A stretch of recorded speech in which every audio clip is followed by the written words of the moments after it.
Өсөлттэй өмнө хөтөлбөрөөр боловсрол Батламалх салбарын бодлогын хүрээнд хүүг залуучуудад эх оронч хүмүүжил төлөвшүүлэх, эх орноо бахархах үзлийг нэмэгдүүлэх, цэргийн албыг сурвалжлан таниулж, хил хамгаалтын үйл ажиллагаатай танилцуулах зорилгоор Хөлийн баг нь эх орон сурагчдын танин мэдэх хүн аяллыг Өмнөгов аймгийн Цад даргын санаачлагаар үе шаттай зохион байгуулж байна. Аяллын хүрээнд сурагчид Монгол улсын өмнөд цэг болох Оврог гишүүний бор толгой Хөлийн баг нь Хөлийн заставын үйл ажиллагаатай танилцаж мөн тооройн төгөл алдарт сангийн далайн хийд зэрэг байгаль түүх соёлын дурсгалт газруудтай танилцдаг юм а.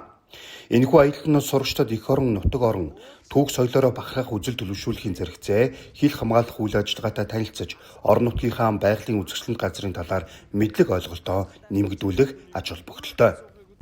Монголынхоо ингээд хэл дээрс үнэхээр сэтгэл гоё байна ингээд. Ер нь ирж үзээрэй л гэж хэлээ да. Энэ аяллыг зохион байгуулсан цэрэг Өмнөгов аймгийн засаг даргын тамгын газар болон хамтран ажилласан цэргийн штабын хамт олондоо үнэхээр их баярлсан талархснаа илэрхийлж байна. Хөлийн баган дээр ирээд бол надад бодсноос шал өөр байсан. Би зүгээр нэг тийм чулуу байдсан бах та гэж бодсон. Тэгээд арай өөр мэдрэмж төрүүлсэн надад. Ямар мэдрэмж төрж? Тийм догтлуулсан. Эх оронч гэдэг үзэл бол газар шороо уул ус Монгол гэсэн тийм үг тамгалаатай байд юм байна. Ер нь Монгол улсын үнцэн, хэл хязгаар, хэлчдийн амьдрал маань ямар байгаагаар бахархаж энэ хүмүүсийн аж ахуй амьдрал Монгол улсынхаа үнэт зүйлтэй танилцж байгаад бол боловсролын салбарын өмнөөс бол туйлыг талархаж байна.